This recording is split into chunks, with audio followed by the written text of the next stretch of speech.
Shabbat Shalom, les Koulam. Alors, nous sommes à nouveau réunis parce que je ne souhaite pas parler à une caméra, mais en tout cas, à travers ce message, toucher un maximum de personnes. Nous sommes encore réunis aujourd'hui dans un temps très particulier. Je suis poursuivi par la vision de l'ange noir, je ne vous le cache pas, et il est possible que je fasse un deuxième message pour en reparler un petit peu, parce que la chose va bien au-delà, me semble-t-il, de ce que l'Esprit de Dieu m'a fait comprendre dans un premier temps. Mais je plante un peu un décor particulier, parce que c'est vrai que le décor eschatologique de notre temps est très particulier. Si je ne prends pour exemple que ce qui se passe en ce moment en Israël, où nous allons aller pour la troisième fois bientôt voter, parce qu'il y a un blocage total, vous suivez l'actualité, c'est quelque chose d'unique, peut-être dans l'histoire de toutes les démocraties, hein, et j'insiste sur le mot démocratie à dessein, parce que c'est cela qui commence à poser un problème, puisque une démocratie n'est jamais qu'une tentative humaine d'amener au pouvoir par un vote librement consenti des uns et des autres. C'est le contraire d'une dictature, mais bon, c'est comme disait Churchill, c'est le moins mauvais des systèmes, parce que bon, on peut voter, amener les gens au pouvoir, et puis qu'ils ne fassent strictement pas ce qu'ils ont promis de faire. Ça c'est vu, ça se voit, etc. Et voilà que ce système démocratique traverse une crise en Israël, mais une crise terrible, et que, eh bien, nous allons aller bientôt, probablement au mois de mars, si j'ai bon souvenir, aux élections, nous allons encore aller voter, et toutes les prévisions annoncent exactement le même cas de figure, c'est-à-dire l'impossibilité pour les deux grands blocs, n'est-ce pas, existants, le Likoud ou Kahol Lavan, de former un gouvernement. Alors, c'est tout à fait surprenant parce que, enfin, c'est pas surprenant, si, c'est surprenant, dans la mesure où le Rav Kadouri, qui est ce Rav qui avait annoncé, avant de mourir, il avait écrit sur une feuille de papier, et il avait dit à son fils, vous ouvrirez cela, je pense 2 mois après ma mort. Il avait donc écrit que le Messie c'était Yeshua, tout simplement, et voilà, pour un Rav comme le Rav Kadouri, dire une chose comme celle-là, ça a une portée. Et ce même Rav Kadouri a annoncé que lorsqu'il deviendra impossible de nommer, d'amener au pouvoir un gouvernement en Israël, c'est qu'on entre dans une phase très particulière pour Israël, qui annonce que seule l'autorité de Dieu va pouvoir n'est-ce pas, intervenir pour désormais gérer Israël. Alors évidemment, tout de suite, certains n'est-ce pas, vont pointer vers le système rabbinique actuel, et qui voudrait réinstaller un Sanhédrin, et qui existe déjà d'ailleurs, et la reprise, pourquoi pas, des sacrifices sur le mont du Temple, la construction du Temple, et tout ce qui s'ensuit, etc. Mais ce n'est pas nous qui croyons que Yeshua est le Messie, ce n'est évidemment pas vers ça. C'est une chose qui va probablement arriver, mais, ou qui peut arriver en tout cas, mais nous savons très bien, nous, que la seule paix, la seule gouvernance royale, sainte et parfaite qui est annoncé à travers ce blocage dans les élections aujourd'hui, c'est une espèce de questionnement, mais où allons-nous avec Israël, et peu de gens osent se poser la question en Israël, hein, vous écoutez les nouvelles, bon, on spécule sur rien du tout, parce qu'on ne sait pas du tout comment les choses vont évoluer. Alors, rien que cela nous indique que, n'est-ce pas, Israël étant l'horloge du monde, et bien que nous sommes arrivés à une échéance très spéciale, et voilà, donc le contexte est difficile. Mes amis, je ne vais pas rentrer dans les détails, mais j'étais venu, après ce cancer qui a été soigné par chimiothérapie, et vaincu, semble-t-il, complètement. Je dois encore avoir une petite rencontre avec le médecin. Eh bien, je pensais prendre du repos, et pendant ces 2 mois écoulés, et j'ai vécu, allez, je vais vous le dire, un véritable enfer de circonstances toutes plus difficiles les unes que les autres, où j'ai eu même le sentiment par moment, mais est-ce qu'on se rend seulement compte, je parle de certains chrétiens, hein, est-ce qu'on se rend seulement compte que je suis un homme en convalescence? Alors certains me disent, oh mais vous avez une belle mine, oui j'ai une belle mine parce que j'ai une belle mine, tiens peut-être y a-t-il un petit parallèle à faire avec ce que nous allons lire dans le livre de Daniel. Alors évidemment je ne suis pas du tout, mais on peut, je crois, penser que nous sommes appelés à être comme Daniel dans les circonstances que nous allons décrire. Bien, ok, oui, j'ai une bonne figure, mais ce que beaucoup ne savent pas, c'est que lorsque je présente un message, je suis porté par le Seigneur et j'ai l'air d'être en pleine forme, mais en réalité, mon épouse le sait, mon entourage le sait, eh bien, le moindre petit travail physique ou bien même intellectuel maintenant me plonge très vite dans une grande fatigue. Bref, je ne suis pas là pour me plaindre, mais je suis là pour vous décrire la situation. Alors aujourd'hui, le message que j'ai à cœur de relâcher est, je crois, très important. Je voudrais tout de suite réjouir tout le monde. Il y a peu, donc il y a 2 Shabbats, je pense, j'ai relâché un message sur la joie du Seigneur sera votre force. Alors tout le monde a été heureux d'entendre ce message-là. Eh bien, alors évidemment, quand on entend ce message-là, on est réjoui. C'est un bon message, évidemment. La joie du Seigneur sera votre force dans les temps difficiles. Alors, qui n'accepte pas un tel message? Alors, il faut alterner un petit peu, parce que le message aujourd'hui, eh bien, c'est un message qui va vous interpeller. Alors, évidemment, si vous ne voulez pas être interpellé, vous allez zapper, n'est-ce pas? Et puis, bon, voilà, je vous annonce déjà un prochain message que vous allez certainement beaucoup aimer, la plupart, qui s'intitulera « Grâce, grâce, grâce ». 3 fois la grâce, donc un message merveilleux sur la grâce, la grâce, la grâce. Bien, alors, si vous avez un tout petit peu d'estomac quand même, j'espère que vous allez écouter ce message-ci, parce qu'il est, à mon avis, absolument superbe et crucial, et il confronte en réalité 2 univers qui ne peuvent qu'être qu'en conflit, et qui réclament que l'on appartienne à l'un ou à l'autre. On nous l'a dit, on nous l'a écrit, hein, ce que dans l'Apocalypse on lit ce que j'ai contre toi à l'église de Laodicée, si je ne dis pas de bêtises, oui je pense que, non c'est la première, enfin bref, qu'importe. C'est que contre toi, ce que j'ai contre toi, c'est que tu n'es ni froid, ni bouillant. Alors, mais que tu es tiède, tu es entre les deux. Mes amis, le message aujourd'hui, c'est un peu ça, mais pris dans un contexte un peu particulier. Alors, nous allons lire dans le livre de Daniel, et je vais simplement introduire l'histoire, je ne vais pas vous lire tout, n'est-ce pas, tout ce qui précède dans le verset, parce qu'il y a un verset à partir duquel je vais construire mon message, mais je vous rappelle le contexte. Le roi Nebuchadnezzar, roi de Babylone, a eu un songe. Mais voici que ce songe, lorsqu'il se réveille, et ce n'est pas un détail, ça a une grande importance, j'y viendrai dans le cours du message, n'est-ce pas, tout un sens dans la Bible, rien ne se fait par hasard. Un petit coup de sonnette ou un petit coup de gong, que sais-je, tout a sa place, tout ça a sa force, sa justification, son intérêt doit être dévoilé.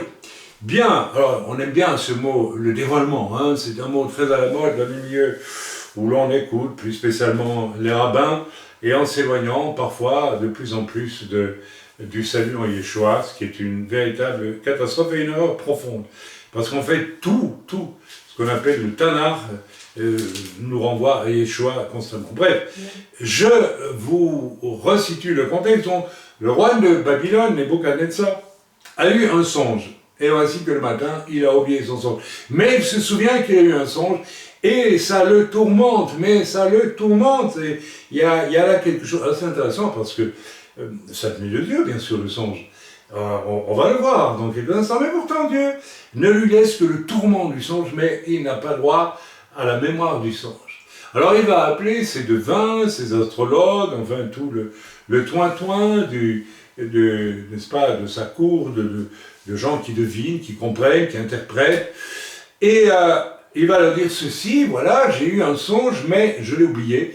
Je veux que vous me donniez le songe, donc que vous ayez la révélation du songe, et puis que vous me l'expliquiez. Alors les devins, n'est-ce pas, disent au roi, mais roi, on n'a jamais vu une chose comme celle-là, effectivement, comment interpréter un songe dont on n'a pas le contenu. C'est quand même assez particulier.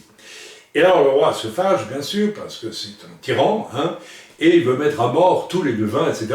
Et dans le même temps, il veut mettre à mort Daniel et ses amis, enfin voilà. Alors Daniel se lève et il va se présenter devant le roi, et il va avoir la connaissance du songe et l'explication du songe. On la connaît tous, on va peut-être voilà, lire quand même pour se mettre un peu dans le bain. Hein. Verset 25 du chapitre 2 de Daniel. Alors Arjoc conduisit, c'est un eunuque ou un serviteur du roi, conduisit, qui était chargé, je pense, de veiller sur Daniel et ses amis, conduisit promptement Daniel devant le roi et lui parla ainsi. J'ai trouvé parmi les captifs de Juda un homme qui donnera l'explication au roi. Le roi prit la parole et dit à Daniel, qu'on nommait Belchatsar, es-tu capable de me faire connaître le songe que j'ai eu et son explication? Daniel répondit en présence du roi et dit, ce que le roi demande est un secret que les sages, les astrologues, les magiciens et les devins ne sont pas capables de révéler au roi. Déjà là, il y a quelque chose qui s'introduit qui devrait faire réfléchir ce roi, ces devins, ces astrologues, tous les gens qui trafiquent autour de lui dans le domaine spirituel du diable, en fait. Évidemment, pour Nebuchadnezzar, il ne s'agit pas du diable, mais eh bien, sont impuissants. Et Daniel le dit au roi, ils sont incapables de te révéler ça, mais sous-entendu, moi, je vais, bien sûr, te le faire connaître et te l'expliquer. Voilà. Voici ton songe et les visions que tu as eues sur ta couche. Sur ta couche, au roi, il t'est monté des pensées touchant ce qui après ce temps-ci, et celui qui révèle les secrets t'a fait connaître et ce qui arrivera. Voilà. Alors, je vais passer le verset 30, c'est celui qui m'intéresse pour démarrer le message, mais je vais vous le lire, allez, quand même. Si ce secret m'a été révélé, alors, ce n'est point qu'il y ait en moi une sagesse supérieure à celle de tous les vivants, mais c'est afin que l'explication soit donnée au roi et que tu connaisses les pensées de ton cœur. C'est extraordinaire ce verset. On continue un petit peu, voilà, pour expliquer quand même la vision du roi. Alors Daniel explique au roi sa vision. Au roi, tu regardais et tu voyais une grande statue. Alors, je ne vais pas tout lire parce que nous connaissons tous cette fameuse vision de la statue dite de Daniel, pas la statue de Daniel, c'est la statue de tous les empires mondiaux qui vont se succéder après Babylone. Donc, Daniel va dire, ces statues avaient une tête en or, et cette tête en or, c'est toi, ô roi Nebuchadnezzar. Après toi viendra un autre empire qui sera fait d'argent. Ce sont les Médo-Perses qui vont, et ça c'est très intéressant, on le verra. Daniel ne va pas expliquer que le roi va être renversé par les Médo-Perses, mais voilà, ce sera un empire qui sera représenté par, si j'ai bon souvenir, la poitrine d'argent. Et puis, après cet empire, il y aura un autre empire qui sera fait d'airain, au niveau des hanches, à peu près, et c'est l'empire grec qui viendra ensuite. Et puis, le dernier empire sera de fer, et c'est l'empire romain. Et le tout dernier sera de fer et d'argile mêlés. Donc, et en général, mais, je mets beaucoup de mais, parce que je suis en train de lire, et je vais d'ailleurs vous faire la publicité d'un livre que j'ai lu. Je demande à mon épouse d'aller chercher la couverture de ce que je suis en train de lire pour le moment, juste la première page avec le titre, si tu veux bien, ok. Et puis, donc voilà, je mets donc des mais parce que, voilà, la vision habituelle, c'est l'Empire romain reconstitué, etc., etc. Bien, mais là n'est pas l'intérêt de mon message. Donc on est tous là, et puis Daniel explique au final c'est tous ces empires qui vont représenter les empires mondiaux qui démarreront avec toi, au roi, qui est une tête d'or. Notez qu'il y a une espèce de dégradé dans la valeur des métaux.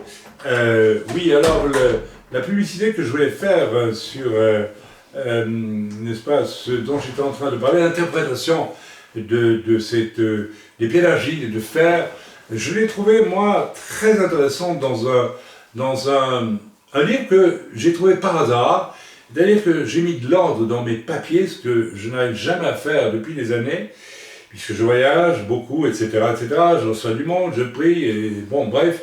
Et j'ai mis de l'ordre dans mes papiers, et par hasard, mais tout à fait par hasard, il n'y a pas de hasard, j'ai redécouvert quelque chose que j'avais lu et que j'avais un peu oublié, il y a déjà au moins 10-15 ans. Ça s'intitule « Troisième Guerre mondiale, révélation sur la bête de la fin des temps », selon le rabbi Simon Altaf. Je vous recommande, à part peut-être une chose à laquelle je suis un petit peu en problème, mais c'est un détail, c'est secondaire, mais pour l'essentiel, n'est-ce pas, ce livre que moi j'ai imprimé en comment on appelle ça, en e-book probablement, et que j'ai sous forme d'e-book, ou que quelqu'un m'a offert, je ne sais plus, eh bien, est un outil absolument remarquable. Je vous demande de vous y intéresser, cherchez-le sur Internet.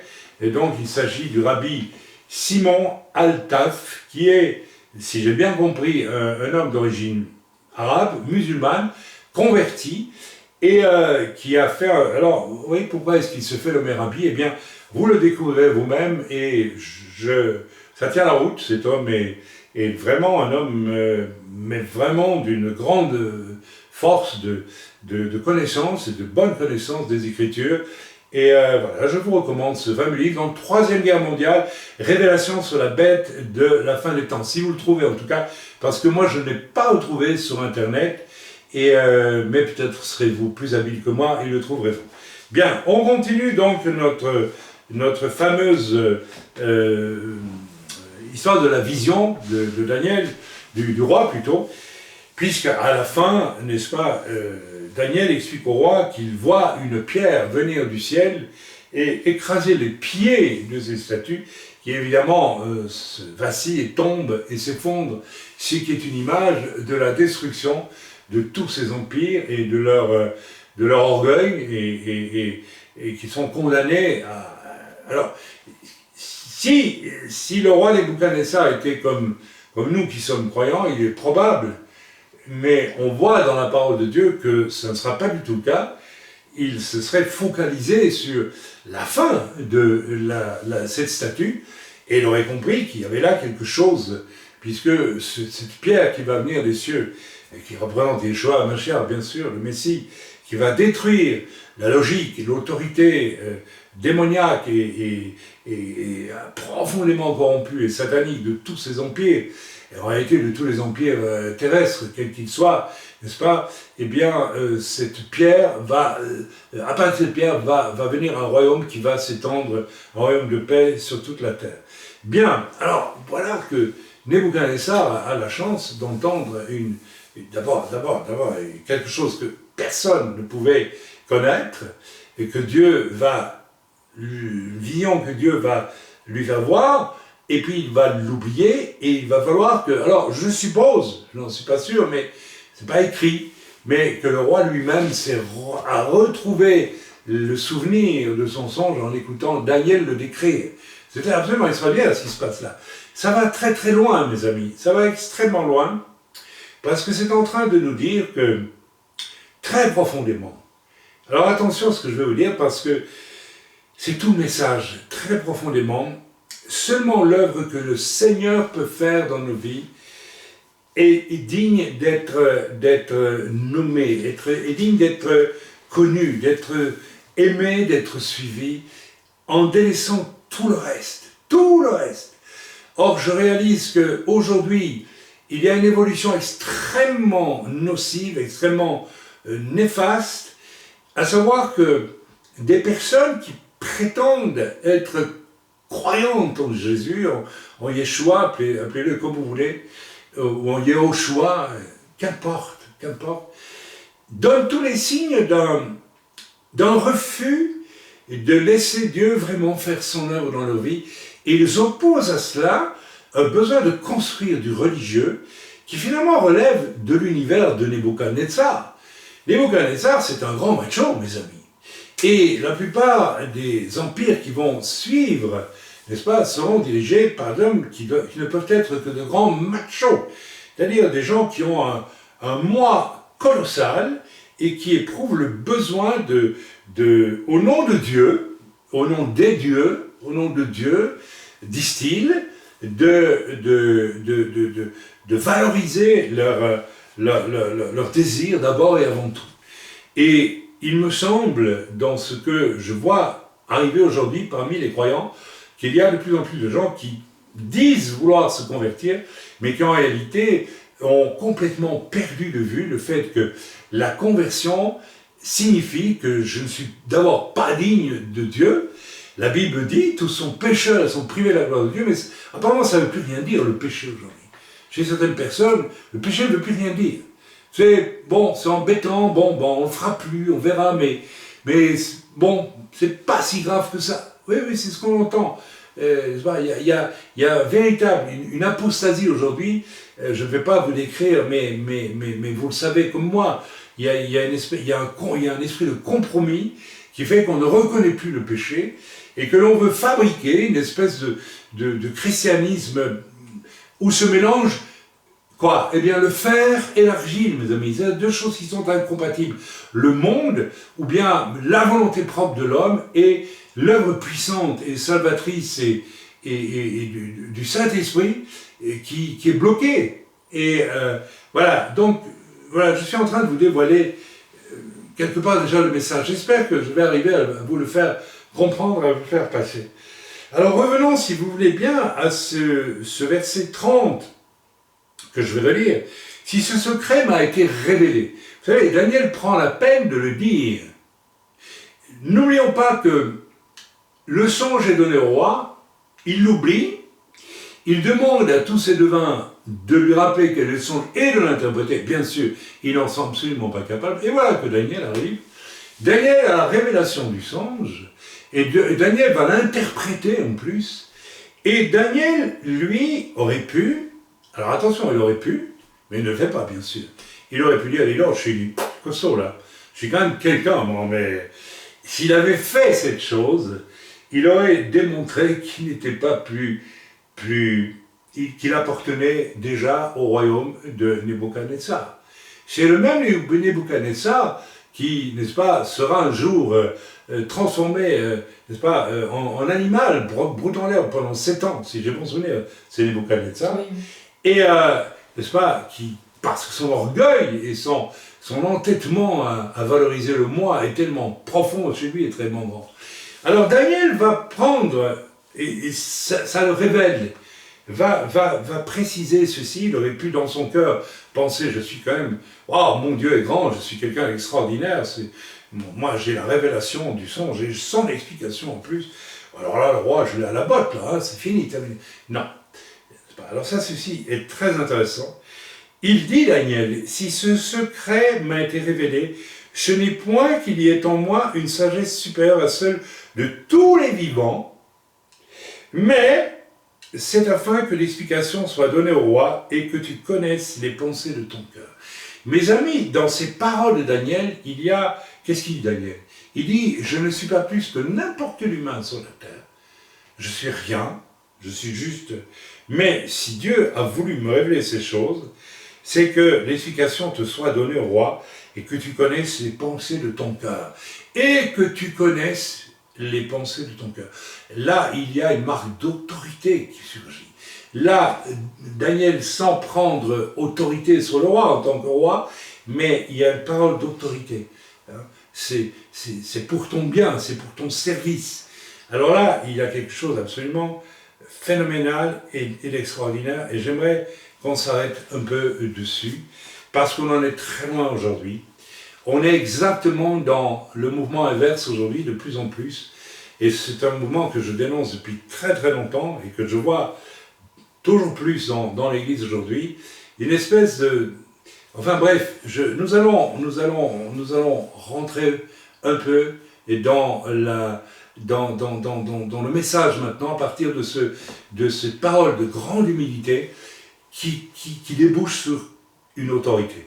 Daniel a une autorité spirituelle vis-à-vis pour le roi, mais parce qu'il ne se considère absolument pas comme une personne importante, et il se considère comme un pur instrument au service du Seigneur. Ceci est extrêmement important. Amen.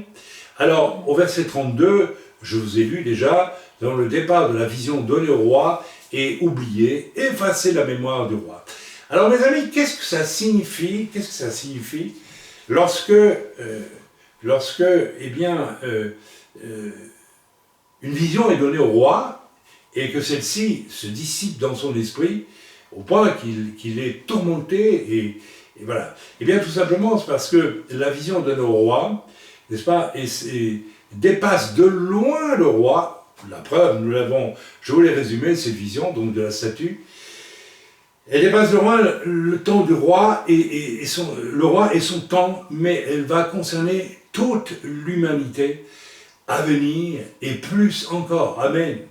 Si le roi l'avait gardé en mémoire, cette vision, il se serait automatiquement focalisé sur quoi, croyez-vous? Eh bien, sur la partie qui le flattait, à savoir qu'il était la tête d'or. Alors, c'est assez extraordinaire, parce que le Seigneur n'a pas voulu qu'il se... Oh, le message qui est donné là, c'est que, je vais vous faire une confidence, il m'est arrivé de recevoir des révélations de Dieu, il y a des années, bien des années, et le Seigneur m'a dit, tu ne les prêches pas. C'est très étrange, vous savez, tu ne les prêches pas. Pourquoi? Parce que peut-être que, bien qu'étant des révélations de Dieu, elles auraient fait plus de tort que de bien.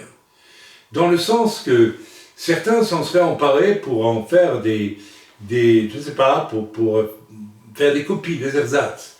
J'ai vu ce phénomène se faire, mes amis, lorsque j'ai écrit, inspiré par le Seigneur, sur le balcon de cette maison ici, il y a tant d'années, le livre Bénédiction des Pères, j'ai été étonné de voir ce qu'il a suscité comme jalousie. Excusez-moi, je ne dis pas ça pour me mettre en valeur, mais pour essayer de vous montrer qu'il y a bien des choses que Dieu ne nous montre peut-être pas parce que nous ne serions pas capables de les gérer avec humilité, tout simplement. Et ça, c'est une vérité extrêmement importante. Manifestement, Nebuchadnezzar est un grand zozo, macho, orgueilleux, prétentieux, et il n'est pas capable de gérer cela. Donc il va falloir, n'est-ce pas, qu'il passe par quelqu'un qui va lui donner, lui, le spectacle d'une immense humilité, qui est exactement à l'opposé de ce qu'est Nebuchadnezzar, et qui va en même temps, finalement, avoir une parole d'autorité sur nous, quelque part. D'une certaine façon, il est comme le pasteur de Nebuchadnezzar lorsqu'il parle, ou bien le prophète en tout cas, et il lui dit, c'est afin que l'explication soit donnée au roi, et que tu connaisses les pensées de ton cœur, mes amis. C'était ça le but.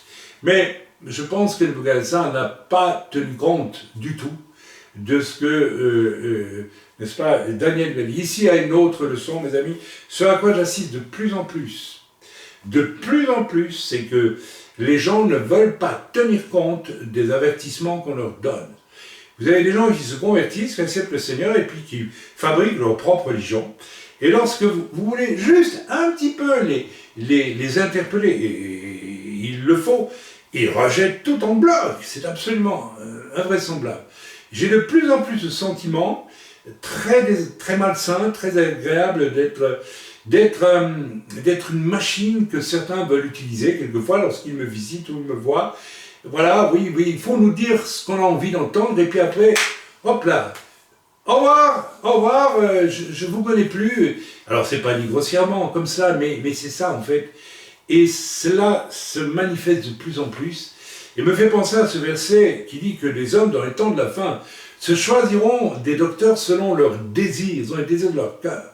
C'est-à-dire qu'ils ne vont pas fréquenter des serviteurs de Dieu pour que Dieu, n'est-ce pas, puisse aidés par le Saint-Esprit, les aider à révéler les secrets de leur cœur, c'est-à-dire tout ce qui est en désordre, tout ce qui ne fonctionne pas, mais ils font partie du monde de Nebuchadnezzar qui est omnubilé par une idée haute de sa personne et qu'il veut préserver. Mes amis, il y a donc un contraste mais absolu entre Daniel d'une part, qui aime Dieu et son prochain. Daniel aime Dieu.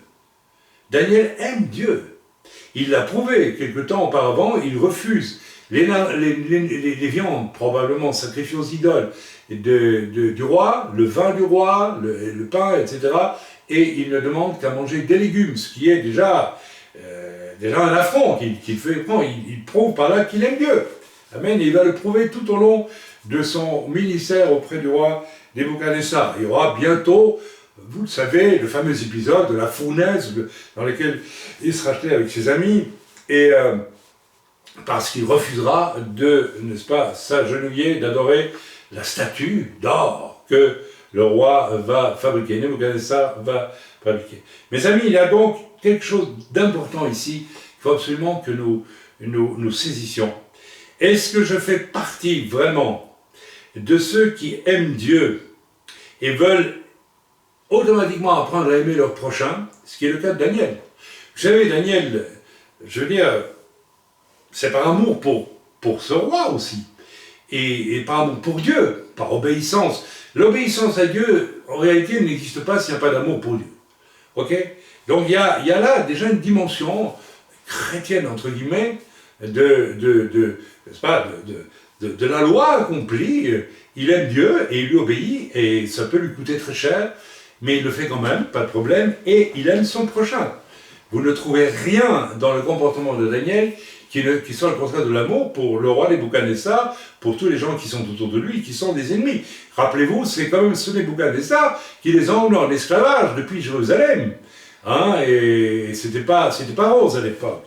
Alors mes amis, voilà. Alors on va lire maintenant quelque chose d'intéressant, n'est-ce pas, au verset 39. Lisons ensemble, alors c'est très intéressant parce que nous n'avons pas lu, je vous ai résumé l'explication que Daniel donne au roi, mais quand on lit, on trouve quelque chose d'absolument extraordinaire. Voilà. Alors voilà, donc, ô roi, tu es le roi des rois, car le Dieu des cieux t'a donné l'empire, la puissance, la force et la gloire, au verset 37 du chapitre 2. Hein. Verset 38, il a remis entre tes mains en quelques lieux qu'ils habitent les enfants des hommes, les bêtes des champs et les oiseaux du ciel, et il t'a fait dominer sur eux tous. C'est toi qui es la tête d'or de la vision. Après toi, il s'élèvera un autre royaume moindre que le tien, puis un troisième royaume qui sera d'airain, qui dominera sur toute la terre, etc. Alors, c'est très intéressant parce que, n'est-ce pas, Daniel aurait pu dire, peut-être qu'il avait la connaissance de cela, mais il dit simplement, après toi, donc tu vas, on peut sous-entendre, tu vas vivre la fin de ton règne, le pépère, dans ton palais, avec tes eunuques, voilà, tout ton confort, etc. Après toi les mouches, hein. Après toi viendra un autre empire, alors qu'on sait très bien, n'est-ce pas, que cet empire médo-perse va conquérir, n'est-ce pas, Babylone en une seule nuit, la fameuse nuit lorsque Dieu va inscrire sur la muraille, hein, peser et compter diviser, hein, à Nebuchadnezzar qui a fait un festin, n'est-ce pas, avec les ustensiles sacrés du temple de Jérusalem. Ça, Daniel ne le lui dit pas. Vous voyez, alors ça, c'est intéressant parce que on sent très bien. Alors, il y a une sagesse de Dieu dans tout cela. C'est que, n'est-ce pas, il y a une circonstance. Les circonstances de la venue du deuxième royaume ne seront pas évidemment très favorables au travail, à l'Empire et à Nebuchadnezzar lui-même. Donc, il y a la démonstration là de quoi? Eh bien, la démonstration déjà là, puisqu'on doit prendre des gants pour lui dire, ne pas lui dire toute la vérité, ne pas lui dire tout ce qui va se passer, juste une annonce formelle, après toi, il y aura un deuxième empire, alors qu'en fait, c'est pendant son vivant, si j'ai bonne mémoire, que cet empire va apparaître. Bien, donc, ou bien, bon, en tout cas, ce qui suit Nebuchadnezzar est de l'ordre de Nebuchadnezzar, en tout cas, au niveau de la période de la tête d'or. Ok, donc pourquoi est-ce que la description de Daniel n'est pas plus explicite plus? Eh bien, tout simplement parce que, n'est-ce pas, Nebuchadnezzar est absolument incapable de s'oublier et d'adorer la finale, la pierre venue des cieux qui va détruire tous ces empires.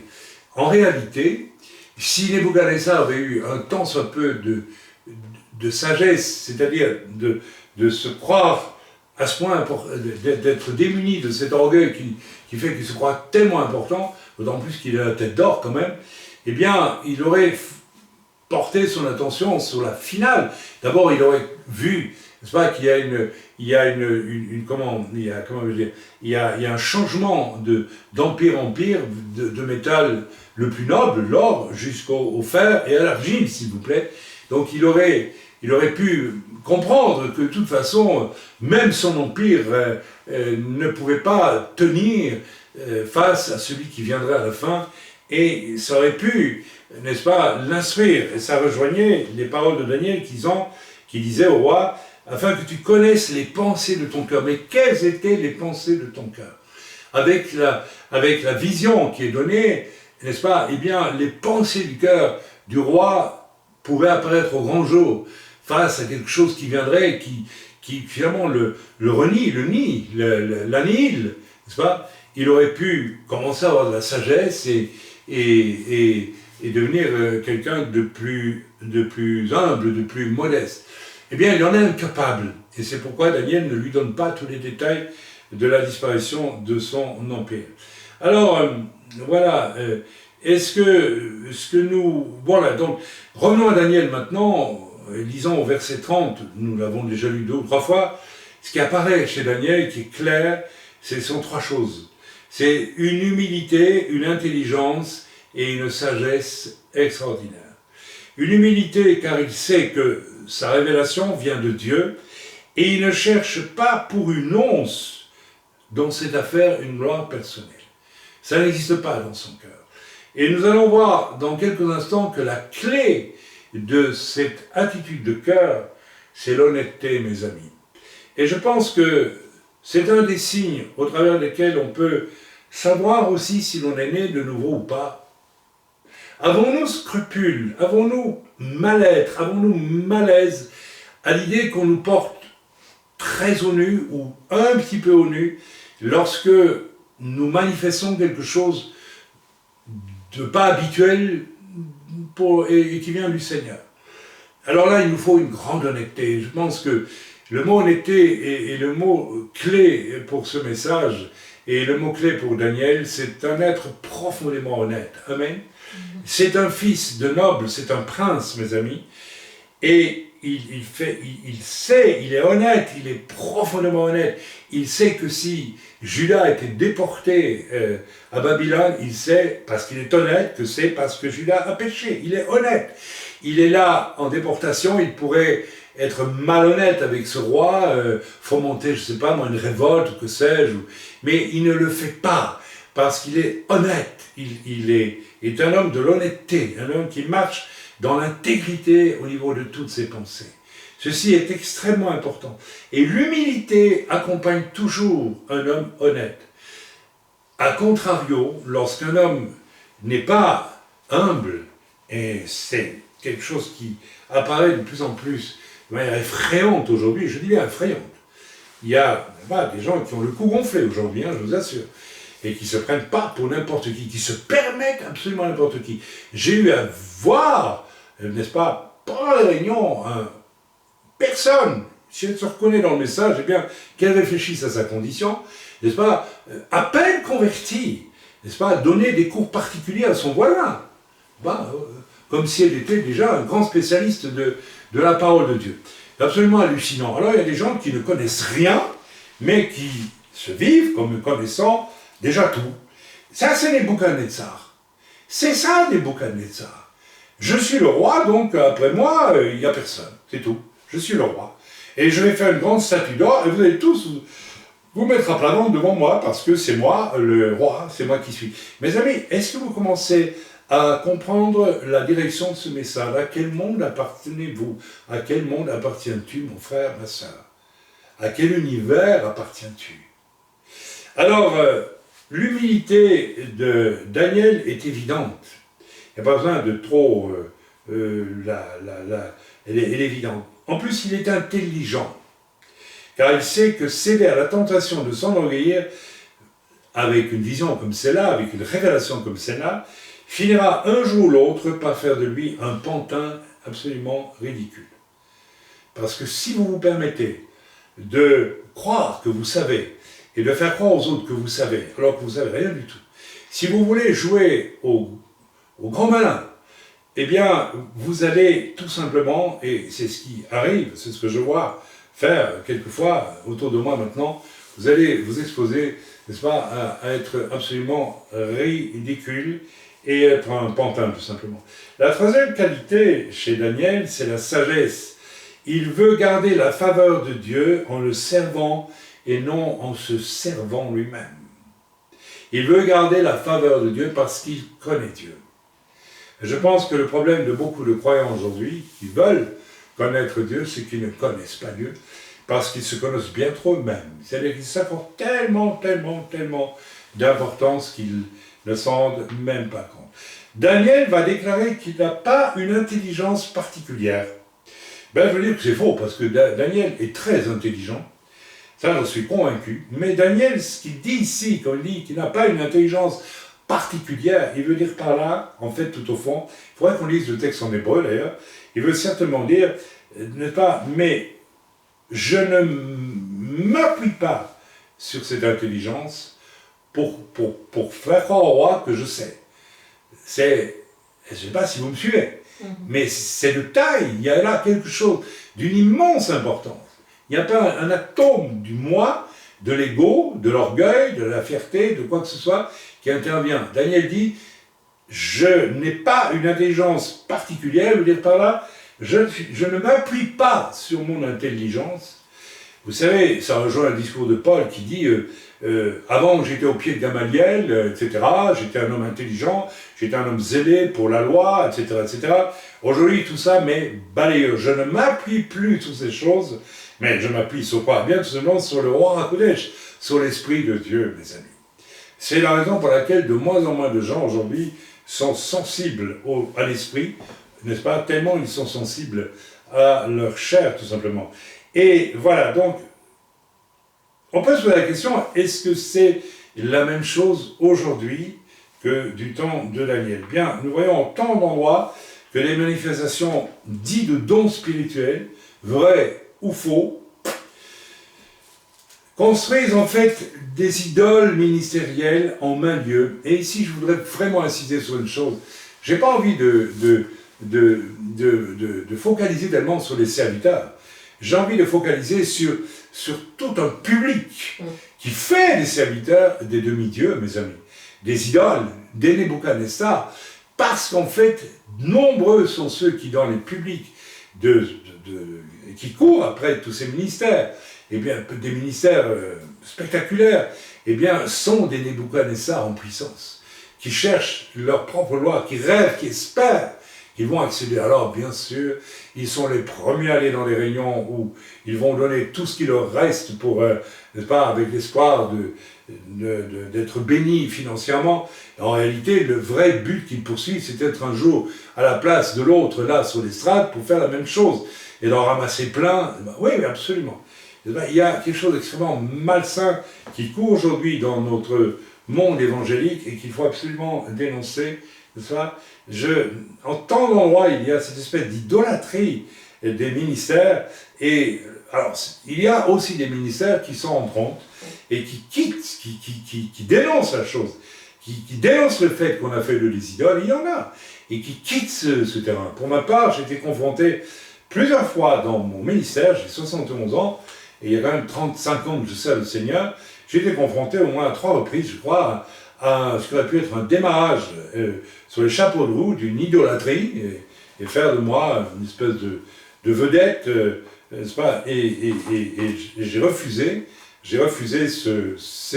Alors, je l'ai refusé, mais, frères et sœurs, j'ai refusé parce que, eh bien, je pense que j'ai été honnête avec mon Dieu, tout simplement. Je pense vous dire la vérité, j'ai été honnête, puisque Dieu, je mentionnerai toujours dans une de ces occasions de connaître la gloire des estrades de façon spectaculaire et qui aurait pu devenir quelque chose qui m'aurait élevé aux yeux et qui nécessitait l'idolâtrie des humains. Eh bien, Dieu m'a, avec cette douceur qui vient de lui, son esprit est doux, m'a fait comprendre, là, tu es devant un choix. Alors c'est aussi doux qu'une plume qui s'est posée sur mon cerveau, hein, et qui m'a fait comprendre, attention, là, tu es devant un choix. C'est même pas attention, c'est tu es devant un choix. C'est toi qui vas choisir. Et je bénis Dieu parce que j'ai compris ce que Dieu voulait me dire, et j'ai choisi. Mais nous voyons aujourd'hui en temps d'endroit que les manifestations de dons spirituels, vrai ou faux, j'ai dit, va construire en fait des idoles ministérielles, des idoles, n'est-ce pas, qui sont adorées par des gens qui rêvent eux-mêmes de devenir des idoles, tout simplement. On en est là aujourd'hui. Vous savez, il y a guère de différence entre les gamines qui s'évanouissaient en écoutant Cliff Richard ou les Chaussettes Noires ou Johnny Hallyday dans les années 60. Et non, parce que vous savez ce que rêvaient ces jeunes gens qui se déchaînaient en cassant tous les sièges de l'Olympia, ou d'ailleurs, je ne sais pas, je n'ai jamais été dans ce genre de concert. Eh bien, vous savez pourquoi ils cassaient tout? Parce qu'ils rêvaient eux-mêmes de prendre un jour la place de cette idole pour devenir une idole. C'était le temps des idoles. D'ailleurs, il y avait des chansons, une chanson de Johnny Hallyday disait « Les gens m'appellent l'idole des jeunes », etc., etc. Mais je suis bien malheureux, voilà ce qu'il disait. Et il avait raison, mais n'empêche que les gens rêvaient d'être tous à sa place, d'être une idole. Voilà. Ok, il y a aussi un ersatz de manifestation de l'esprit aujourd'hui, n'est-ce pas, qui frise l'escroquerie, n'est-ce pas. J'ai découvert récemment que, n'est-ce pas, une espèce de pseudo-prophète africain qui jouait avec la malformation d'une femme qui pouvait l'enlever. C'était son épaule qui était démise, il y avait une bosse, je ne sais pas tout quoi, et il suffisait qu'elle fasse un mouvement et la chose disparaissait. Alors le monsieur priait et puis crac, la femme faisait un petit mouvement et la bosse disparaissait.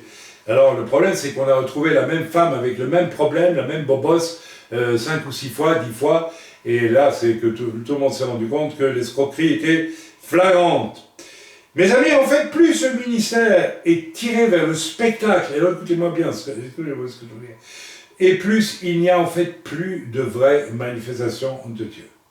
L'univers de Nebuchadnezzar était un univers de spectacle, mes amis. C'est un univers de spectacle, et tous les royaumes qui vont se succéder après lui sont des univers spectaculaires, des univers de spectacle, des univers où il faut faire mieux que tous, où il faut être les plus riches, les plus brillants, les plus adorés, les plus idolâtrés. Il y aura Alexandre le Grand dans l'équipe, et il y en a d'autres. Amen. Amen. Mes amis, il faut retenir ça. Plus les choses sont adorées ou admirées d'une façon malsaine, et plus, n'est-ce pas, il y a non pas royaume de Dieu, mais royaume de Satan, royaume du monde. Amen. Donc, beaucoup de croyants rêvent de construire aujourd'hui leur propre gloire.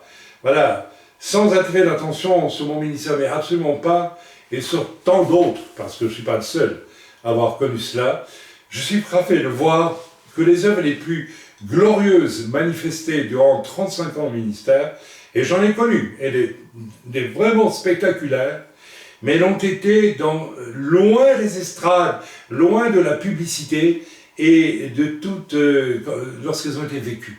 Elles ont été vécues dans le cadre de la dynamique de l'œuvre du Seigneur, dans le cadre de l'Église, mais pas dans un cadre organisé et répété sur des estrades où l'on prétend que, n'est-ce pas, il va y avoir la gloire de Dieu, il va y avoir la gloire de Dieu, et il va y avoir la gloire de Dieu. J'ai toujours été stupéfait de voir, n'est-ce pas, que certains organisent ce qu'on appelait des chambres de guérison, alors qu'il n'y a pas besoin d'apprendre de faire des chambres de guérison. Soi-disant pour apprendre, n'est-ce pas, aux uns et aux autres comment on peut prier pour guérir quelqu'un. Mais c'est un don spirituel, c'est un don qui se manifeste dans l'Église depuis toujours et qui se manifeste aujourd'hui.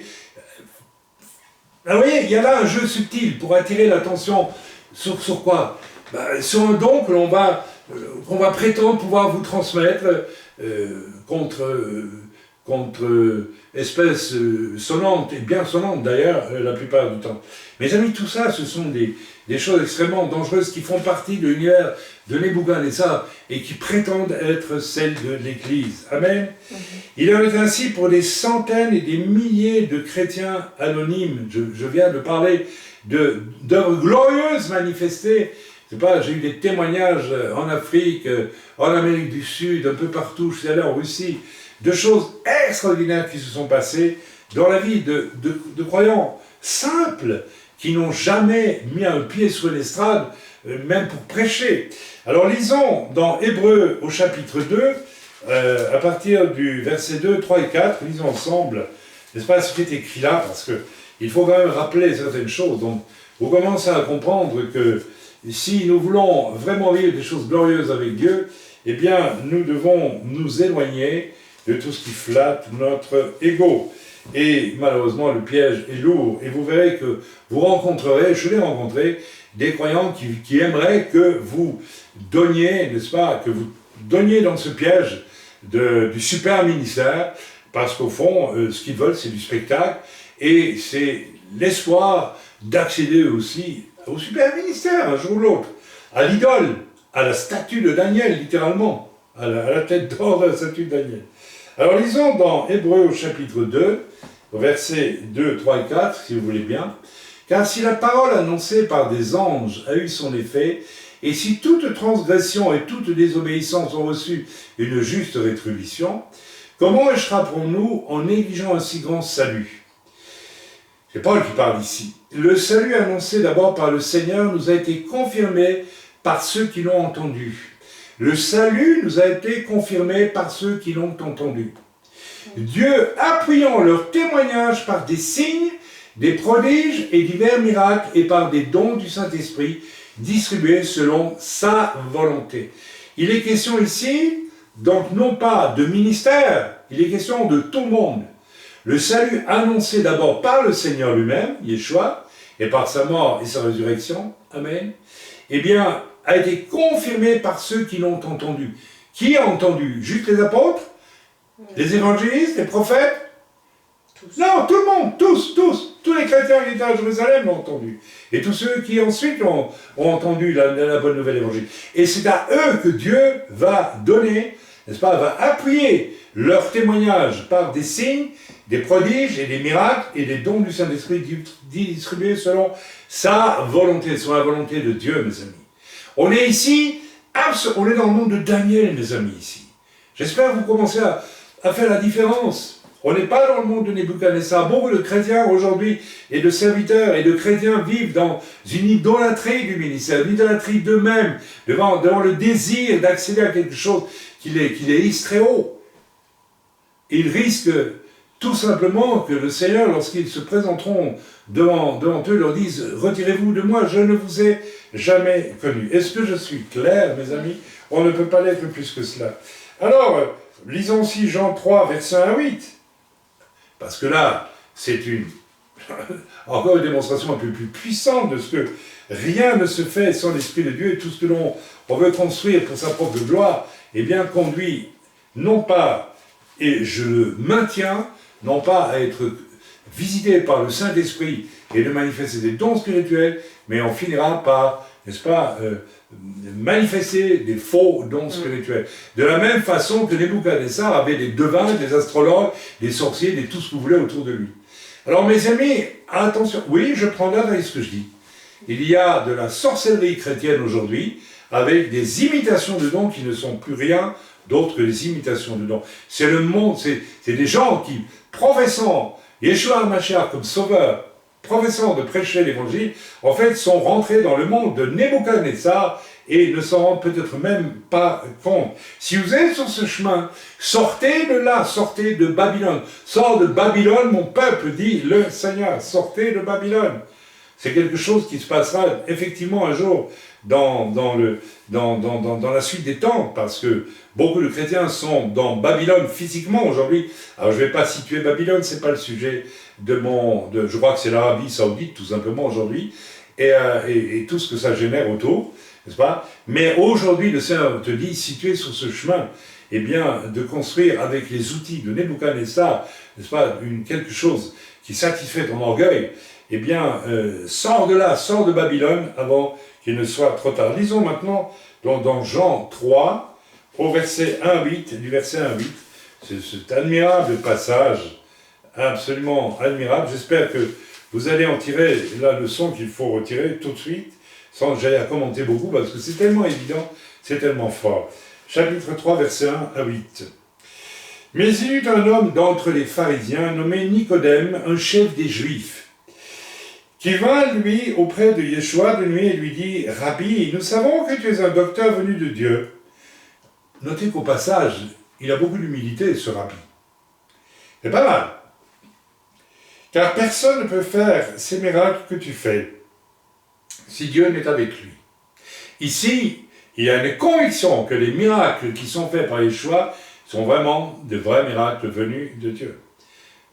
Ce n'est pas toujours le cas aujourd'hui.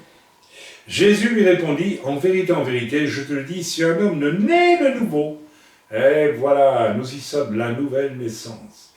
Mes amis, les nouvelles naissances aujourd'hui se font presque au forceps avec certaines personnes. Il n'y a plus de nouvelle naissance.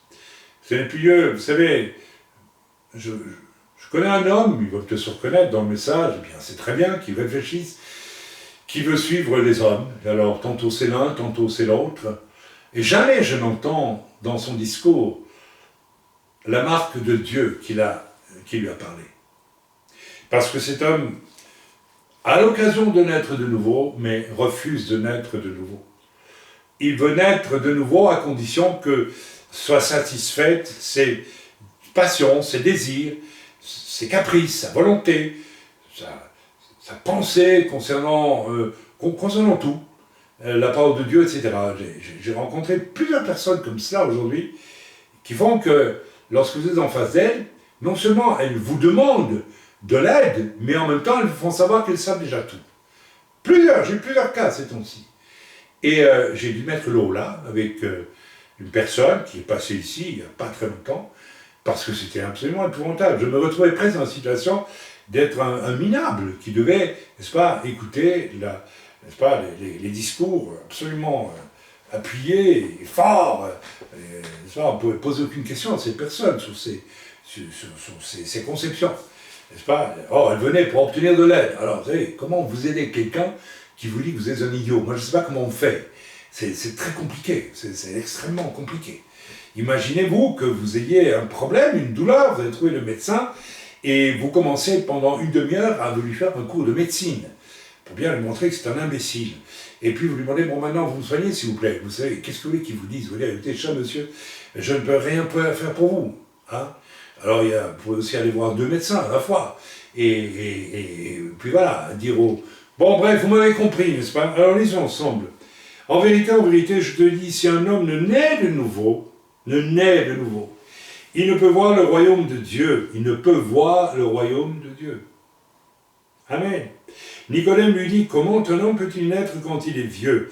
Peut-il rentrer dans le sein de sa mère et naître? Jésus répondit, en vérité, je te le dis, si un homme ne naît d'eau et d'esprit, il ne peut entrer dans le royaume de Dieu. Ce qui est né de la chair est chair, ce qui est né de l'esprit est esprit. Ne t'étonne pas que je t'ai dit, il faut que vous naissiez de nouveau. Alors écoutez bien ceci, le vent souffle où il veut, et tu en entends le bruit, mais tu ne sais d'où il vient, ni où il va. Il en est ainsi de tout homme qui est né de l'esprit. Nicodème lui dit, comment cela peut-il se faire? Jésus lui répondit, tu es le docteur d'Israël et tu ne sais pas ces choses. En vérité, je te le dis, nous disons ce que nous savons, et nous rendons témoignage de ce que nous avons vu. Et vous ne recevez pas notre témoignage. Si vous ne croyez pas, et quand je vous ai parlé des choses terrestres, comment croirez-vous quand je vous parlerai des choses célestes? Personne n'est monté au ciel, si ce n'est celui qui est descendu du ciel, le Fils de l'homme qui est dans le ciel. Mes amis, nous sommes exactement dans cette conjonction aujourd'hui, n'est-ce pas? Les gens n'écoutent pas, ne veulent pas entendre, et pourtant ils veulent, n'est-ce pas? Il vient, si Jésus était là, il viendrait le trouver, il serait pire que Nicodème. En tout cas, ce que je retiens ici, c'est que les choses qui viennent de l'Esprit de Dieu sont comme le vent. Nul ne sait d'où il vient, ni où il va, etc. Aucune maîtrise possible humaine sur ces choses. Est-ce que ceci, ça c'est exactement l'état d'esprit de Daniel, et lorsqu'il dit, eh bien sache au roi que je n'ai pas une intelligence sur laquelle m'appuyer pour te dire ces choses, sous-entendu, et il y a un sous-entendu tellement peu sous-entendu que c'est très clair, eh bien c'est l'Esprit de Dieu qui m'a révélé ces choses. Ok? L'homme n'a aucun accès à l'Esprit de Dieu si Dieu ne le veut pas. Alors je vais tout de suite rassurer ceux qui ont soif d'être baptisés du Saint-Esprit, parce que je sais qu'il y en a certains de nos membres qui aspirent à cela, et que ça tourmente un peu. Bien, je vais vous lire tout simplement un verset dans Luc au chapitre 11 et au verset 13. Tout simplement, chapitre 11, verset 13. Voilà, alors, c'est tout, la réponse est très simple.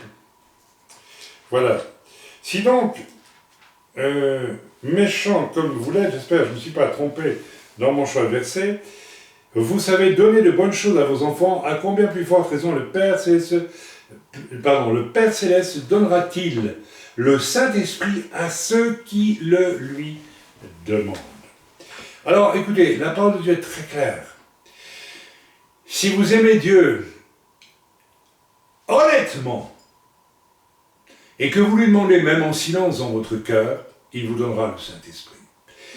Voilà, je ne peux rien vous dire d'autre que cela. Moi, je n'ai jamais cherché à être baptisé du Saint-Esprit, mais je pense que malgré des difficultés qui étaient les miennes dans certains domaines, le jour où j'ai accepté le Seigneur, et le Seigneur a pris le temps qu'il a fallu pour gérer ces problèmes, finalement assez vite quand même, mais dans mon cœur, il y avait vraiment quelque chose un amour honnête pour le Seigneur, et j'ai été baptisé sans aucune difficulté. Il donne le Saint-Esprit à qui le lui demande, mais j'ajouterais du fond du cœur, mes amis, avec foi, et peut-être avec honnêteté aussi. Vous savez, parfois c'est un peu surprenant lorsque l'on découvre les mécanismes par lesquels les gens s'approprient les choses de Dieu. On ne s'approprie jamais les choses de Dieu, mes amis. Il y a des gens qui construisent en disant, parce que je lis la Bible, je vais devenir spirituel. C'est une vaste blague. C'est pas parce que, dans ce cas-là, tu t'appuies sans même t'en rendre compte sur ton intelligence. C'est pas avec ton intelligence que tu vas pouvoir comprendre la Bible. C'est par l'Esprit de Dieu. Amen. Donc il faut passer toujours par cette case nouvelle naissance par laquelle, eh bien, depuis longtemps, Daniel est passé, lui, lorsqu'il s'est trouvé dans la situation où il s'est trouvé. Et c'est pour ça que l'Esprit de Dieu a pu, n'est-ce pas, œuvrer en lui. Et c'est pour ça qu'il a la sagesse de l'humilité, mes amis. Je vois de plus en plus souvent aussi que l'absence d'humilité est un problème majeur. D'ailleurs, la personne qui veut s'approprier les choses de Dieu par force, parce qu'elle veut, et qu'elle lit la Bible, et que voilà, et ceci et cela, et qui pose plein de questions souvent, etc., bien, s'imagine qu'elle se rapproche de Dieu, en fait, elle se rapproche juste, au fond, du socle de son orgueil, et de rien d'autre. Amen. Donc, j'espère que vous me suivez, j'espère que vous me comprenez, mes amis. Ça devient tellement difficile aujourd'hui d'essayer d'amener les gens à comprendre ce qui se comprenait si facilement, me semble-t-il, jadis. Quelle est la clé de Daniel? C'est simplement une stricte séparation d'avec le monde. Je répète, une stricte séparation d'avec le monde. Je suis désolé, mais j'entends quelquefois des gens qui soupaient après le baptême du Saint-Esprit, mais quand je vois, n'est-ce pas, les compromis qu'il y a dans la vie de ces gens, qui sont souvent cachés d'ailleurs, parce que on s'en vante pas, hein, ben écoutez, je suis absolument pas surpris qu'il n'y ait pas de baptême du Saint-Esprit. Alors, l'orgueil de vouloir s'approprier les choses de Dieu pour soi-même, parce que l'on sait, on se veut spirituel, mais écoutez, on n'est jamais spirituel que parce qu'on est brisé, et parce que Dieu nous visite par son esprit. C'est là que je suis spirituel. Bon, en dehors de ça, je suis charnel, tout simplement. Dans mes rapports avec mon entourage, je puis être charnel ou spirituel. C'est un choix à faire. Alors, tous les jours, je dois revoir ma copie. Et mon épouse et ceux qui écoutent ce message doivent revoir leur copie, parce qu'on peut tous les jours soit devenir charnel, soit devenir spirituel.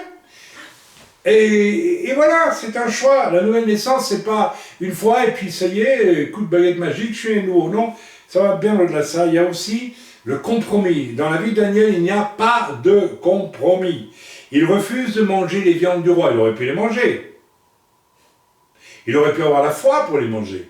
Mais il veut marquer le coup. Ce sont probablement des viandes sacrifiées aux idoles. Probablement. Alors, il n'est pas superstitieux, Daniel. Il sait que la loi le lui interdit, mais je crois que c'est plus profond que ça. Je crois que Daniel veut marquer le coup. Et il prend des risques. Parce que vous êtes choisis parmi les Hébreux qui ont été, les Israélites qui ont été, pardon, les membres de la tribu de Juda qui ont été déportés à Babylone. Quand même, attendez. Et vous êtes choisis parmi la crème de Juda, les fils de princes, les nobles, etc., pour servir dans la maison du roi. Et vous dites au roi, garde ton menu, j'en veux pas. Écoutez, pour prendre des risques quand même déjà considérables. Je crois qu'on n'a pas dû rapporter tout de suite la chose au roi, à mon avis. Vous connaissez la suite, donc il n'a pas voulu goûter le vin du roi, et il a donc exigé, pour lui et ses amis, qu'on les nourrisse avec des légumes. Ce qui était pour être complètement ridicule, vous savez. Alors le Saint-Esprit nous fait faire parfois des choses étonnantes, n'est-ce pas? Mais enfin bref, passons. Ok, ce qui caractérise Daniel, c'est qu'il n'y a aucun compromis, et il y a un homme brisé, un homme humble, modeste, qui se laisse visiter par l'Esprit de Dieu, et qui vit une vie extraordinaire. Daniel, c'était un des prophètes les plus profonds, les plus extraordinaires de toute l'Écriture. Ok, mais c'est pas par sa volonté qu'il y est arrivé, c'est par son brisement qu'il a pu le vivre. Mais la qualité fondamentale de Daniel, mes amis, c'est l'honnêteté profonde. Daniel est profondément honnête. Lui et ses compagnons, n'est-ce pas, sont séparés du monde. David est honnête, et vous savez pourquoi Daniel est honnête? Eh bien, tout simplement parce qu'il aime Dieu, mes amis. Alors attention à ceci, parce que on est obligé d'admettre, sinon on fait partie du monde de Nebuchadnezzar tout en se professant chrétien. Ça veut dire qu'on aime être une tête d'or, devenir une tête d'or quelque part. Ça veut dire beaucoup de choses, devenir une tête d'or. Riche, puissant, reconnu, admiré, tout ça. Eh bien, on démontre par là que l'on n'aime pas Dieu pour une once, mes amis. Et c'est le cas de beaucoup de pseudo-croyants aujourd'hui. Vous n'aimez pas Dieu, vous vous aimez vous-même, et si possible, vous vous aimez comme une tête d'or. Vous voulez devenir une tête d'or, vous voulez devenir quelqu'un d'extraordinaire, quelqu'un de puissant, de merveilleux. Eh bien, vous êtes en train de préparer votre malheur, mes amis, d'une façon terrible. Et le déshonneur de Dieu, vous déshonorez le Seigneur par un tel état d'esprit. Attention, mes amis, l'honnêteté, c'est extrêmement important. Amen. Attention aussi, je l'ai dit tantôt, au compromis. Ne soyez pas surpris que le Saint-Esprit ne vous visite pas s'il y a le moindre compromis dans votre vie. Si ce qui se passe dans votre maison, ce qui se passe dans le moindre aspect de votre vie, on a fait tant de messages là-dessus. On a fait des messages là-dessus en disant ma vie ressemble à une maison, je dois visiter chaque pièce pour voir ce qui s'y trouve. Et n'est-ce pas, dans telle pièce il y a l'orgueil, dans telle pièce il y a le compromis. Alors vous savez, aujourd'hui, le compromis, il y a quasiment que ça. J'apprends une personne qui visite une certaine assemblée, n'est-ce pas, etc., réputée pour son folklore extérieur, pour sa gloire d'apparence, bien tolère que les gens viennent en concubinage dans l'église. C'est absolument banalisé aujourd'hui. Il y a même pire que ça aujourd'hui. Comment voulez-vous que l'Esprit de Dieu fasse encore et prenne la moindre place dans des endroits comme cela? Alors mes amis, attention, parce que là nous touchons un point important. Pour être comme Daniel, faire partie du camp de Daniel, il ne faut pas le moindre compromis. Et le petit compromis de départ va entraîner le deuxième, et puis le troisième et le quatrième. Et finalement, eh bien, on va adorer la statue. Et mes amis, le temps vient où nous serons confrontés au fait d'adorer la statue, à nouveau, d'une façon ou d'une autre. Amen. Alors, continuons, c'est intéressant de voir maintenant que c'est après que Daniel ait donné l'explication du songe au roi, songe dans lequel l'empire babylonien du roi, la tête d'or, n'est-ce pas, est représenté. C'est après que Daniel lui est donné, alors ça c'est intéressant, le songe que, n'est-ce pas, eh bien, que va faire Nebuchadnezzar? On pourrait dire, tiens, il va se prendre une retraite, il va aller dans un lieu secret, il va peut-être en monastère, je ne sais pas, il va méditer, réfléchir, etc. Parce que finalement, c'est quoi cet empire mondial de la fin qui viendra détruire tous les autres et établir le règne de Dieu sur la terre? Et voilà, mais non, il ne va pas faire ça. Vous savez ce qu'il va faire juste après, Nebuchadnezzar? Il va carrément construire toute une statue en or et il va exiger que tout le monde, y compris Daniel et ses amis, se prosterne et l'adore. Donc en réalité, tout ce qui se passe, c'est une étrange réaction, que la réaction des Nebuchadnezzar. Et vous savez, je vais vous dire quelque chose, attention, si vous faites partie du camp des Nebuchadnezzar, vous n'avez pas supporté. Vous n'avez pas supporté que Dieu vous dise vos 4 vérités pour vous amener dans l'humilité. Vous allez renforcer, vous allez demander qu'on vous adore, vous. Et c'est ce qui se passe avec beaucoup de gens qui veulent rentrer dans l'église aujourd'hui, qui n'y rentrent pas, parce qu'ils veulent qu'on les adore, eux. Ils sont au centre de tout, et tout ce qui est autour d'eux doit leur servir. Doit servir à leur caprice, à leur volonté. C'est exactement le profil de Nebuchadnezzar, d'un tyran, quel qu'il soit. L'annonce que son empire et les suivants, l'or, l'argent, l'airain, le fer et l'argile, seront tous détruits, et qu'un empire venant du ciel pour le remplacer, n'est-ce pas, a dû faire peur à Nebuchadnezzar, et non pas lui donner un tant soit peu de sagesse, et Nebuchadnezzar a une profonde rébellion qui s'est installée contre, en fait, ce que Dieu est en train de lui dire. Et là, on a la révélation, on a la manifestation, n'est-ce pas, de ce que Daniel dit lorsqu'il dit « Le songe m'a été révélé afin que tu connaisses le secret de ton cœur ». Ben, le secret de ton cœur, Nebuchadnezzar, c'est que tu es ton propre Dieu et que tu ne veux absolument pas autre chose que cela. Mais Daniel aimait Dieu, et adorer Dieu, c'est l'aimer, même silencieusement. Les amours les plus sincères, les plus profonds sont d'ailleurs souvent inexprimables, n'est-ce pas? Et donc, ceci dit, nous pouvons louer Dieu et l'aimer, bien sûr, en le louant. Et donc, Daniel était profondément honnête. Celui qui aime, mes amis, est honnête. Celui qui n'aime pas trahit toujours. Et je veux dire quelque chose. Je n'ai pas fait, je ne vais probablement pas le faire, mais j'ai eu envie, non pas pour régler les comptes, mais je vous l'ai déjà dit plusieurs fois, je fais des bilans à mon âge, j'étais malade, je suis arrivé à un âge quand même où on fait des bilans, n'est-ce pas? Et quand je fais le bilan de tout ce que j'ai vu parmi mes frères en Christ, mes sœurs en Christ, des serviteurs ou de simples croyants, il n'y a pas que des serviteurs, eh bien, j'ai vu très souvent l'esprit de Nebuchadnezzar se manifester. J'ai connu des hommes de Dieu qu'on disait apôtres et qui en fait n'étaient pas de véritables apôtres, étaient des tyrans qui voulaient mettre, n'est-ce pas, leur entourage à leur service, et rien qu'à leur service, pas au service du Seigneur. Et donc, Daniel était lui honnête, ces gens n'étaient pas honnêtes. Et qu'est-ce qui se passe dans la vie de ces gens-là? Je vais vous le dire, dans la vie de ces gens-là. Ils mentent, et je l'ai vu, et j'en étais témoin. Vous savez, un jour, un pasteur m'a rapporté qu'un certain leader, n'est-ce pas, me calomniait et parlait mal de moi dans une rencontre de pasteurs, dans quelque part le nord de la France. Et j'ai eu d'autres échos que cet homme de Dieu qui, par contre, devant moi, la jouait très, très, très amicale. Et donc j'ai interpellé ce fameux leader un jour parce qu'il y avait 4 ou 5 témoignages. Et ce leader a menti, ce leader a dit non, je n'ai jamais dit de mal, donc il a fait passer comme menteur un pasteur que j'estime pour ma part être un homme profondément honnête, qui a voulu simplement mettre en garde parce que ce leader avait parlé mal de moi sans raison devant un parterre de pasteurs quelque part dans le nord de la France. Et donc ce leader a tout nié, et puis finalement, heureusement, le Seigneur a organisé les choses, je suis bref, pour que quelqu'un exige que, voilà, je sois confronté avec le leader et son entourage immédiat dans son assemblée, et une assemblée assez importante. Et donc nous avons été confrontés, et ce leader a eu l'audace de dire, il semblerait que dans notre milieu, il y ait des gens qui disent du mal et il m'a désigné du frère un tel, j'étais là avec 2 témoins, hein, je peux vous l'assurer.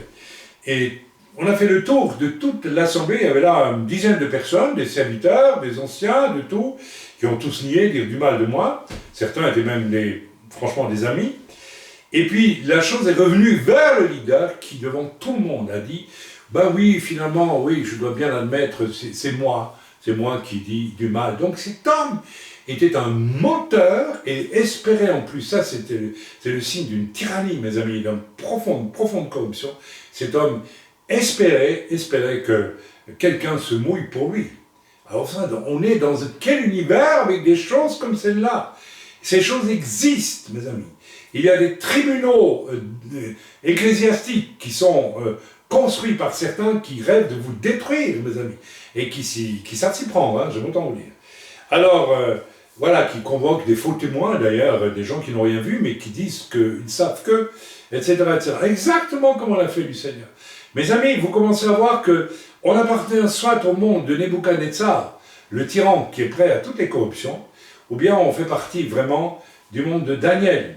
Voilà, donc Daniel dira non finalement à l'adoration de Nebuchadnezzar, n'est-ce pas, en pleine révolte contre Dieu, et ce qui suivra, nous le connaissons tous, il sera jeté dans une fournaise ardente de laquelle il va sortir avec ses amis, et au milieu il y a un personnage glorieux, merveilleux, et c'est Yeshua plus que probablement, peut-être un ange, je ne sais pas, pour ma part je pense que c'est Yeshua, et ils vont sortir de la fournaise sans que l'on sente même l'odeur, n'est-ce pas, de la fumée, du feu sur leurs vêtements, alors que les hommes, les soldats de Nebuchadnezzar, qui vont chauffer 3 ou 4 fois plus fort que d'habitude la fournaise, vont tomber dans la fournaise et être tués par le feu.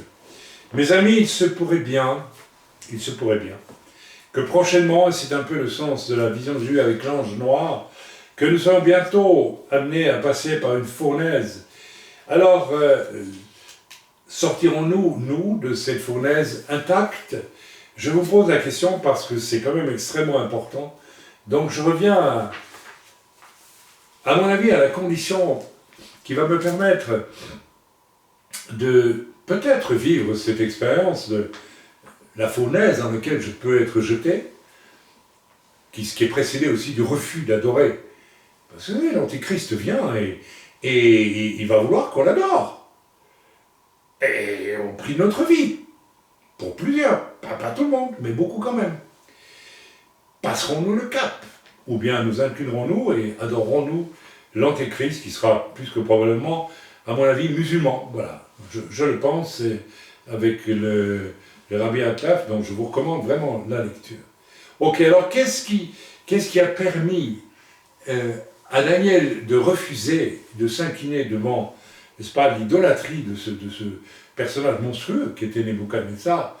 Eh bien, et qu'est-ce qui lui a permis de sortir intact de la fournaise? Eh bien, c'est tout simplement son honnêteté, mes amis. Amen. Ok? Bien, voilà, je l'ai dit, peut-être devrais-je faire quand même un jour un CD sur 35 ans de galère évangélique où j'ai vu beaucoup de malhonnêteté. Beaucoup de malhonnêteté. Et dès lors, peu de puissance du Saint-Esprit. Et alors, pire aussi, une recherche du Saint-Esprit pour le Saint-Esprit. Moi, personnellement, je n'ai jamais recherché le Saint-Esprit pour le Saint-Esprit, parce que je ne sais pas d'où il vient, d'où il va, quand il se mêle d'être sur ma route, je ne le sais pas, mes amis. Et nous ne le savons jamais.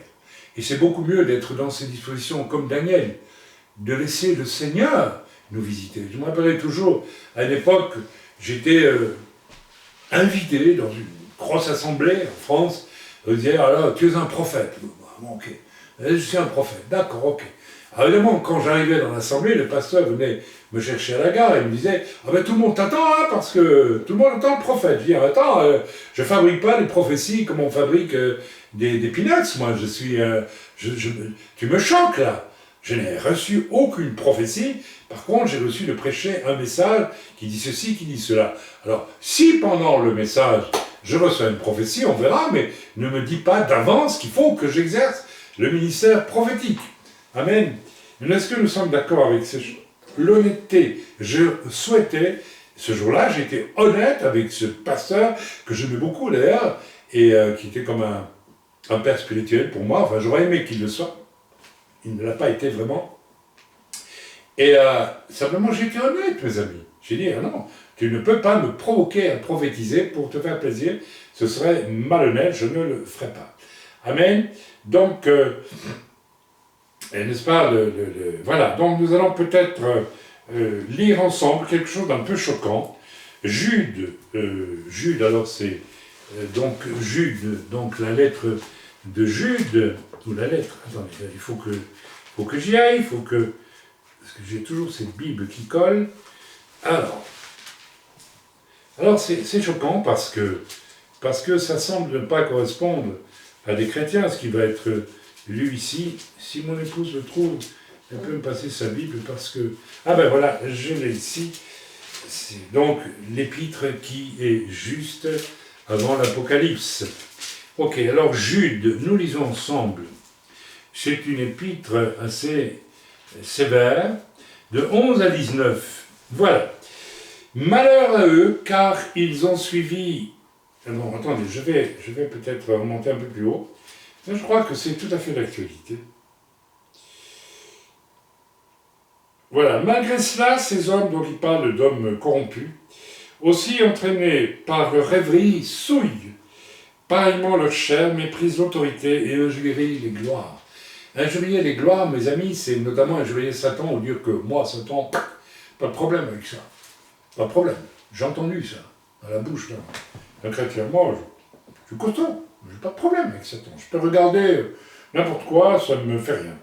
Le simple fait que tu regardes veut dire que tu te souilles et que tu souilles ce que tu prétends appartenir en Dieu en toi. Amen. Ok.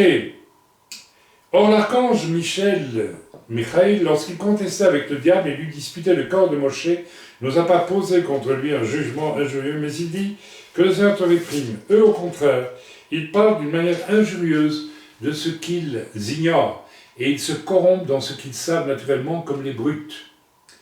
Malheur à eux, car ils ont suivi la voie de Caïn. Ils se sont jetés pour un salaire dans l'égarement de Balaam. Ils se sont perdus par la révolte de Corée. Ce sont les écueils dans vos agapes, faisant impudemment bonne chère, se repaissant eux-mêmes. Ici, c'est pas seulement de manger le couscous avec les autres et d'en prendre plus que ça part, c'est se repaître soi-même au sein d'une assemblée, se repaître de soi en réalité. En fait, faire de soi sa propre nourriture, son orgueil, sa compréhension juste ou fausse des choses. Amen. Ce sont des nuées sans eau, poussées par les vents, des arbres d'automne sans fruits, 2 fois morts, déracinés, des vagues furieuses de la mer, rejetant l'écume de leurs impuretés, des astres errants auxquels l'obscurité des ténèbres est réservée pour l'éternité. C'est aussi pour eux qu'Enoch, le 7e depuis Adam, a prophétisé en ces termes. Voici le Seigneur est venu avec ses 5 myriades, pour exercer un jugement contre tous, et pour faire rendre compte à tous les impies parmi eux, de tous les actes d'impiété qu'ils ont commis, et de toutes les paroles injurieuses qu'ont proférées contre lui des pécheurs impies. Ce sont des gens qui murmurent, qui se plaignent de leur sort, qui marchent selon leur convoitise, qui ont à la bouche des paroles hautaines, qui admirent les personnes par motif d'intérêt. Ça rejoint complètement, mes amis, ce que j'ai dénoncé, n'est-ce pas, beaucoup de croyants aujourd'hui, n'est-ce pas, admirent autrui par motif d'intérêt, ok, et n'admirent pas le Seigneur admirable qui est venu pour les sauver. Voilà, donc je vais quand même donner ma finale, parce que j'ai une finale à vous donner à ce message. J'espère qu'il vous aura parlé. Alors, voilà, la finale. Bien, mes amis, à travers ce message, nous voyons qu'il existe 2 royaumes et qui sont en confrontation. Celui d'un cœur qui aime Dieu et rien des hommes, mes amis. C'est très simple. Et celui qui est son propre Dieu et dépend des hommes. Je répète, il y a donc 2 royaumes qui se confrontent aussi. Et l'on appartient à l'un, ou l'on appartient à l'autre. Et celui qui est mauvais, nous sommes priés de le quitter en naissant de nouveau, en nous convertissant, en reconnaissant devant Dieu la vanité de notre existence, la vanité de nos fautes. Il y a des gens qui vous disent mais on n'est pas obligé de confesser toi Dieu. Qu'est-ce que c'est que cette histoire? Comme si Dieu ne connaissait pas tout ce que nous avons fait.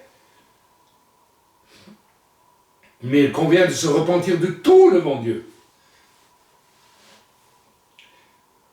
Il y a donc deux camps, je répète, aujourd'hui.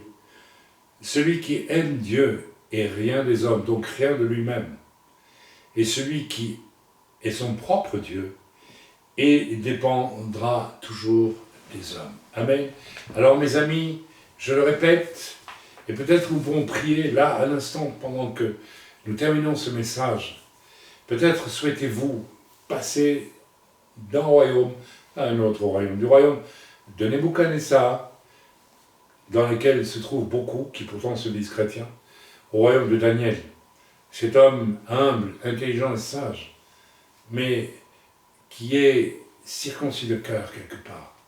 Alors pour être circoncis de cœur, il faut apprendre simplement une chose, c'est que nous ne le sommes pas déjà au départ, et nous n'aimons pas Dieu. Et nous avons besoin d'apprendre à aimer Dieu, mes amis. Et il faut une œuvre puissante de brisement dans nos vies pour cela. Il faut démarrer les choses dans une grande humilité avec le Seigneur. Et reconnaître que nous sommes loin du compte dès le départ. Et que nous avons à descendre dans la force de l'humilité, mes amis. Alors peut-être est-ce le jour pour vous qui vivez dans le monde de Nebuchadnezzar tout en vous disant, en croyant, de changer de monde. Alors prie avec moi simplement. Répétez après moi, Père, je me rends compte à quel point je suis obscurci par mon propre orgueil, par la propre folie de mes pensées. À quel point je suis indépendant, orgueilleux, idolâtre de moi-même finalement. À quel point je fais vivre tout ce qui m'entoure, au fond, pour que ça converge à mon service. Alors que tu m'apprends que je puisse être un homme sauvé, une femme sauvée, et vivre à ton service. Vivre pour toi sur cette terre. Pour cela, il faut que je t'aime. Et il faut que j'apprenne à aimer mon prochain. Non pas pour moi, mais pour lui, pour lui-même. Seigneur, j'ai besoin d'une profonde transformation de tout mon être. Je te prie de venir à mon secours et de pratiquer cette circoncision. Alors oui, j'accepte Jésus comme mon sauveur, mais comme mon modèle aussi. Le modèle absolu qui était déjà le modèle de Daniel, en préparation. Amen. Merci Seigneur. Viens faire cette œuvre dans mon cœur. Viens faire cette œuvre dans ma vie. Merci Père. Amen.